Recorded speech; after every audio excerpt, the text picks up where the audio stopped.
East African Republic. On October the 21st, 1969, there took place a bloodless socialist revolution in Somalia, one of whose first aims was to forge a healthy economy based upon the united talents of her people. In traditional handicrafts, for example, crafts of wood carving, of stone cutting, ivory, metal, and leatherwork, there previously existed only the single craftsman, catering in a haphazard way for the needs of his tiny local clientele.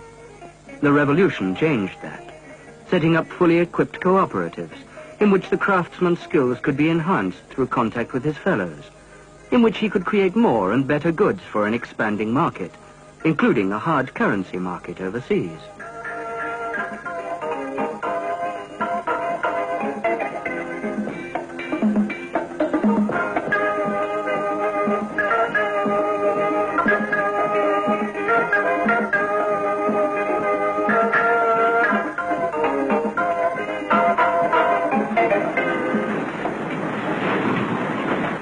Since the socialist revolution, cotton, for centuries a staple product of the nearby Sudan and of Egypt, has been grown in Somalia on experimental farms set up by the government.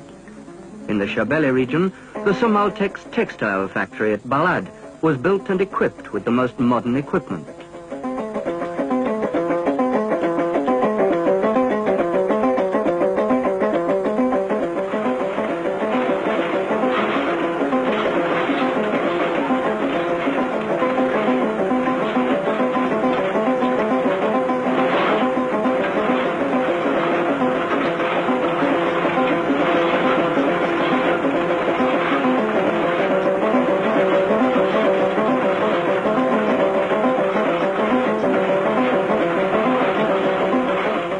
The intention at the outset was to make the country self-sufficient in bleached and dyed cotton fabrics, an objective now achieved with an annual production of 10 million yards. In the government's plan, hard currency resources previously spent on costly textile imports can now be diverted to other vital development projects.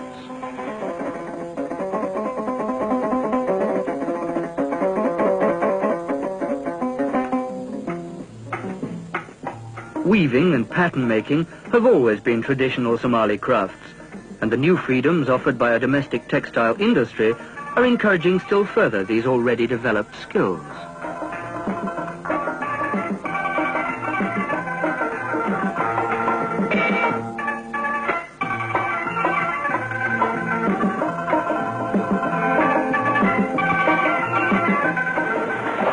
Lying so close to the equator, Somalia grows a great variety of fruits and vegetables.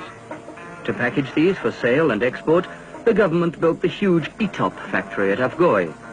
Its positioning is excellent, lying in the very center of the fruit-growing district of the Shabelle and close to Mogadishu's export harbor.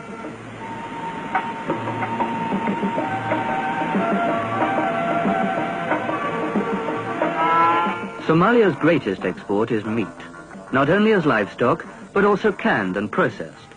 For this reason, the government set up two large canning factories, one in Mogadishu and another in Kismayu to the south. Kismayu now exports some 300 million tins of stewed steak a year to the Soviet Union, while large quantities of corned beef are marketed in Egypt and other countries of the Middle East.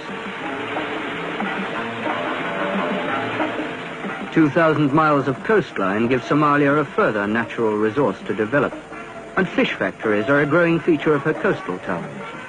The main one at Las Korai in the north is designed to process an annual minimum of 5,000 tons of tuna fish for export. Success in this has led the Ministry of Fisheries and its related agencies to expand their operations and to purchase growing numbers of fishing vessels and storage facilities for the industry.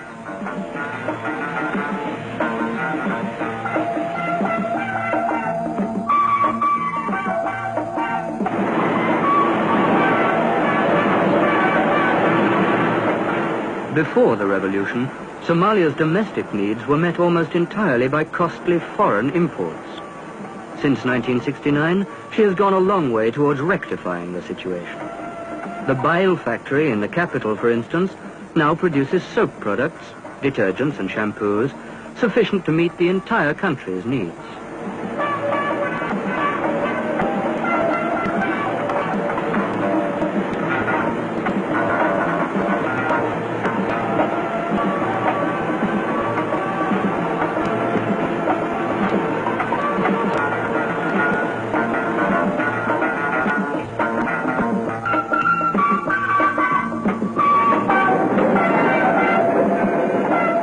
Another light industry developed since the revolution is that of tile making and ceramics here in Mogadishu.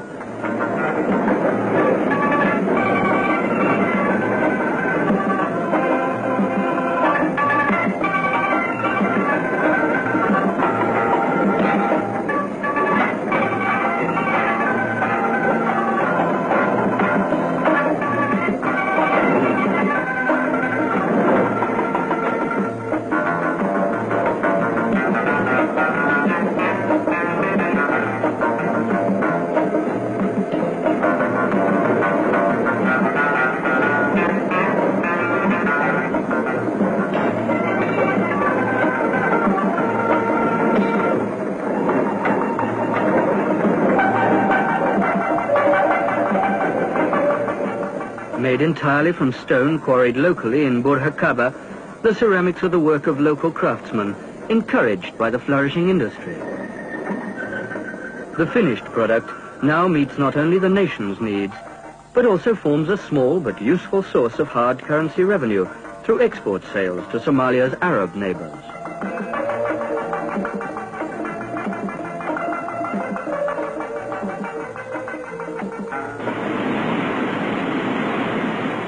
Tobacco has been grown on an experimental basis in Somalia for the past 16 years.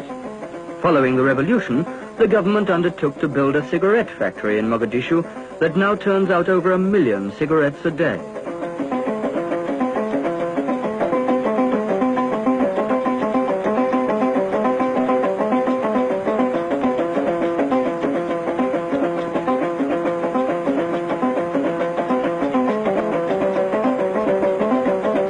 The same factory also produces matches of timber cut from the southern forests of Jilib in the lower Juba.